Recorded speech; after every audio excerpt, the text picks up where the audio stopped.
حضور نے 11 ہجری کو رمضان سے قبل ہی ربیع الاول شریف کے مہینے میں انتقال فرمایا۔ اس طرح حضور علیہ السلام کی زندگی میں کل 9 رمضان آئے، 2 ہجری کو شامل کر کے 9 رمضان زندگی میں کل آئے، جس میں 2 رمضان 30 کے تھے اور باقی 7 رمضان 29 کے تھے۔ اور یہ بات ذہن میں رہے کہ روزے 29 ہوں یا 30 ہوں، اللہ ثواب 30 کا ہی عطا فرمائے۔ جس طرح کوئی شخص بھول کر کھا لے تو حدیث میں آتا اس کو اللہ نے کھلایا، اس کو اللہ نے پلایا، تو وہ اس نے کھا بھی لیا، اس نے پی بھی لیا، لیکن اس کا روزہ بھی باقی رہا۔ اس طرح اگر چاند 29 پہ نظر آ جائے تو ثواب اللہ 30 کا ہی عطا فرماتا ہے۔ یہ اس کی کرم نوازی ہے اپنے بندوں پہ۔ تو روزہ ڈھال ہے اور جہنم سے آزادی کا ایک اہم ذریعہ ہے۔ روزہ اللہ اور بندے کے مابین ایک راز ہے۔ روزہ نور ہے، ضیاء اور روشنی ہے، اور آقا کریم صلی اللہ علیہ وآلہ وسلم نے روزے کی فضیلت بیان کرتے ہوئے ارشاد فرمایا کہ ہر شے کی کوئی زکوٰۃ ہوتی ہے، انسان کے جسم کی زکوٰۃ روزہ ہے۔ اگر روزہ رکھے گا تو جسم زکوٰۃ ادا کرے گا، جس طرح زکوٰۃ سے مال پاک ہوتا ہے، روزے سے جسم پاک ہو جاتا ہے۔ اور روزہ ویسے بھی انسان کے لیے شفا کا پیام ہے۔ فرمایا کہ سحری کھایا کرو، چونکہ سحری کے کھانے کے اندر بھی اللہ نے برکت رکھی ہے۔ تو یہ ماہ سیام اپنے دامن میں برکتیں لے کر، رحمتیں لے کر نازل ہوتا ہے۔ اس کا پہلا حصہ رحمت، درمیانی حصہ مغفرت، اور آخری حصہ جہنم سے آزادی کا مژدہ جاں فضا ہے۔ حدیث میں آتا ہے کہ اللہ نے میری امت کو رمضان المبارک کے روزے کے حوالے سے 5 چیزیں ایسی عطا کی ہیں جو اس سے قبل کسی امت کو نصیب نہیں ہوئی۔ ایک تو یہ کہ رمضان المبارک کے اندر روزہ رکھنے والے کے معدے سے جو بو نکلتی ہے، اللہ کو وہ مشک سے زیادہ محبوب ہے۔ دوسری بات کہ جب ماہ سیام آتا ہے تو شیاطین کو جکڑ دیا جاتا ہے۔ تیسری بات کہ روزے دار جب تک روزے میں رہتا ہے، فرشتے اس کے لیے مغفرت کی دعائیں کرتے رہتے ہیں۔ اور چوتھی بات، جب ماہ سیام کی آخری رات آتی ہے تو اس کے سارے گناہوں کو بخش دیا جاتا ہے اور اس کو جہنم سے آزادی کا پروانہ مل جاتا ہے۔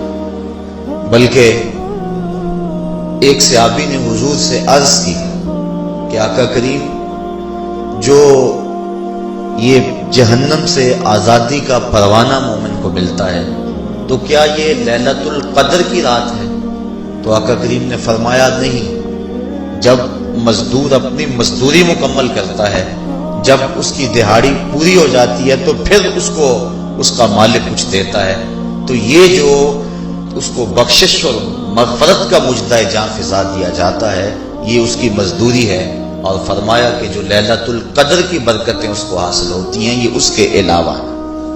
اور یہ اللہ تعالیٰ جل شانہ نے خاص کرم نوازی فرمائی بندہ مومن پر کہ اس کو یہ بابرکت رات عطا فرمائی۔ اور 5ویں فضیلت جو اس کو دی گئی، روزہ دار کو اور حضور سے قبل جو امتوں میں لوگ روزے رکھتے تھے، یہ فضیلتیں ان کو نہیں عطا کی گئی۔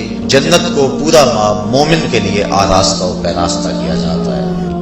حضرت ابو ہریرہ رضی اللہ تعالی عنہ سے ایک روایت مروی ہے جس کو امام بخاری اور امام مسلم نے روایت کیا کہ آقا کریم علیہ السلام نے ارشاد فرمایا، قال اللہ عز وجل، اللہ جل شانہ ارشاد فرماتا ہے، کل عمل ابن آدم لہو، ابن آدم کا ہر عمل اسی کے لیے ہے، الا الصوم فإنہ لی، ہاں مگر روزہ ہے جو وہ میرے لیے رکھتا ہے، وأنا اجزی بہ، اور اس کی جزا میں اسے دوں گا، والصیام جنۃ، اور صیام روزہ ڈھال ہے، فإذا کان یوم صوم